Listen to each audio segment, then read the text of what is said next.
जब पता चला सीएम योगी को कि क्या हुई है यूपी चुनाव की हार की वजह, तो लिया पहला एक्शन। जी हां, भाजपा की टास्क फोर्स ने बताया यूपी में हार के 4 वजह। योगी आदित्यनाथ ने ले लिया है अब इस पर पहले से ही यहां एक्शन। चलिए आपको खबर विस्तार से बताएंगे, तब तक आप हमारे चैनल टीसी न्यूज चैनल को लाइक एंड सब्सक्राइब करना ना भूलें।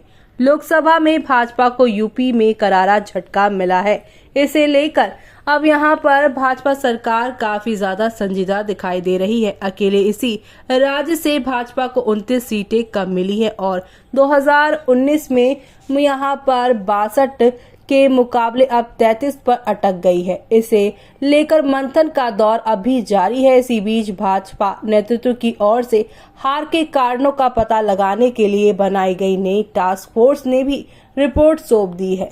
इस रिपोर्ट के बाद लोगों की नजरें इस बात पर है कि आखिर पार्टी क्या एक्शन लेगी। इस बीच योगी आदित्यनाथ सरकार ने 12 जिलों के डीएम बदल दिए हैं। इनमें से ज्यादातर ऐसे जिले के हैं जहां से भाजपा को हार का सामना करना पड़ा है। इन जिलों में बांदा, संभल, सहारनपुर, मुरादाबाद, हाथरस, सीतापुर, स्वस्ती और बस्ती शामिल हैं।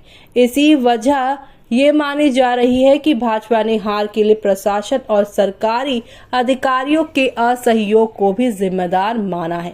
कई जिलों में वोटों की गिनती जो हुई है उसमें बैलेट पेपर में भाजपा को झटका लगा है। इससे संकेत मिलता है कि सरकारी कर्मचारी ने यहाँ पर जो है भाजपा को पसंद नहीं किया है। इसके अलावा खराब नतीजे की 3 और वजहें सामने आई है। एक वजह यह है कि टिकटों के बंटवारे में खामी।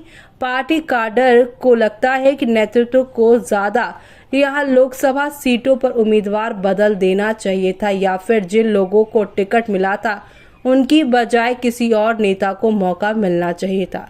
अयोध्या में लल्लू सिंह, सहारनपुर में राघव, लखनपाल शर्मा और मोहन लाल गंज से कौशल किशोर जैसे नेताओं को रिपीट किया जाना लोगों ने पसंद नहीं किया।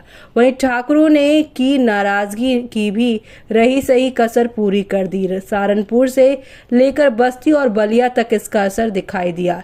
इसके अलावा भाजपा के कार्यकर्ताओं ने भी पुराने सांसदों से नाराजगी दिखाई और वो एक्टिव नहीं हुए। तो वहीं दूसरी वजह यह है कि विपक्ष की ओर से संविधान बदलने और आरक्षण खत्म करने के नैरेटिव का कामयाब हो जाना। सपा और कांग्रेस ने लगातार कुछ सांसदों के बयान को पकड़कर चलाया है कि भाजपा संविधान बदलने की फिराक में है और दलितों और पिछड़ों का आरक्षण खत्म कर देगी। ऐसे में अब तीसरी वजह यह है कि भाजपा के वोटरों का बड़े पैमाने पर छिटकना और वो सपा और कांग्रेस के खाते में जाना। इस तरह अखिलेश यादव की ओर से दिया गया पिछड़ा, दलित और अल्पसंख्यक कार्ड चल गया।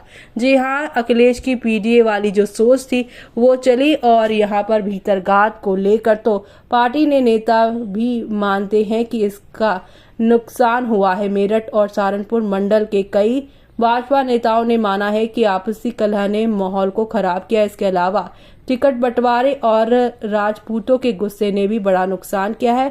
अब आपसी कलह को आगे के लिए थामने पर पार्टी फोकस कर रही है। ऐसे में अब आपका क्या कहना है इस पूरे मामले पे? कमेंट बॉक्स में कमेंट करके हमें बताना ना भूलें।